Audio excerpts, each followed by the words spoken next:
Our topic for the day is, why do you need a business plan in 2021? So if you follow me, if you know me, you know I'm a big fan of business planning.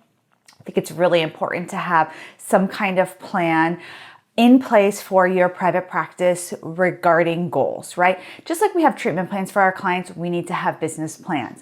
And so I want you to really make sure that, one, you have a business plan. So if you did one maybe 3 or 4 years ago, okay, great. I want you to update your business plan this year. This is the time to really create big goals for yourself. Do you want to get off insurance panels? Do you want to raise your rates? Do you want to get speaking gigs? Do you want to write a book? Do you want to create a passive income? Think about not just like what do you want to do with your private practice, but how can your private practice really serve you this year? And make sure that you have some goals in place for that and ways to measure those goals. And so whether you have a full business plan or you have some, goals jotted down on paper, that can still be your business plan. I like to use Excel sheets. That's my thing. I put together some goals for our private practice this year and shared it with our leadership team. And, we talked about them and, they included things like increasing revenue, increasing services. And we talked about how we were going to do that, what that was going to look like, and implementation of certain things. You want to make sure that you have some kind of process, that you put your goals down on paper, you write out what needs to be done in order to achieve those goals, and that you have some ways that you measure whether you achieve those goals or not. A very popular way to do that is to break things up into quarters. Again, I'm a big fan of breaking things up into quarters. It makes it very easy. And, we have to pay taxes every quarter, and just a lot of things happen on the quarter, especially around accounting. So it just makes sense to put things to quarters. So what do you want to achieve in the first quarter? January, February, March. Work on that now. If you can't quite wrap your head around the whole year, that is okay. Just think about January, February, and March. Get through that quarter. What do you want to achieve during this quarter? Maybe it's time for you to drop your lowest paying insurance panel.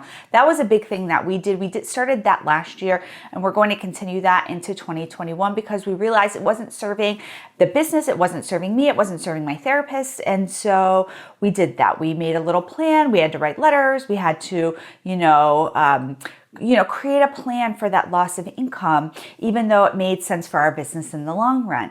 And so I want you to really think about I want you to answer the question first and foremost, what is serving you? Then I'm going to tell you some of the other things that you can do in order to get your business plan going. But first, I want to thank our sponsor, TherapyNotes. If you're looking for an electronic health record that's really full service, one that you can run any kind of practice, whether it's a solo practice, a group practice, a virtual practice, an in-person practice, private payer insurance, I want you to check out TherapyNotes. What really makes TherapyNotes stand apart is their customer service. You can pick up the phone, give them a call, and they will help guide you through whatever it is you need. So be sure to check out TherapyNotes in 2021.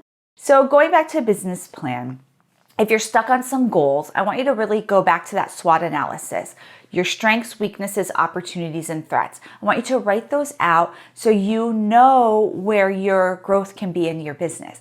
You want to really take a look at your opportunities for 2021, whether that's a virtual, whether that's the demand, whether that's, something specific going on with you. Maybe, you're ready to leave your full-time job and go into private practice.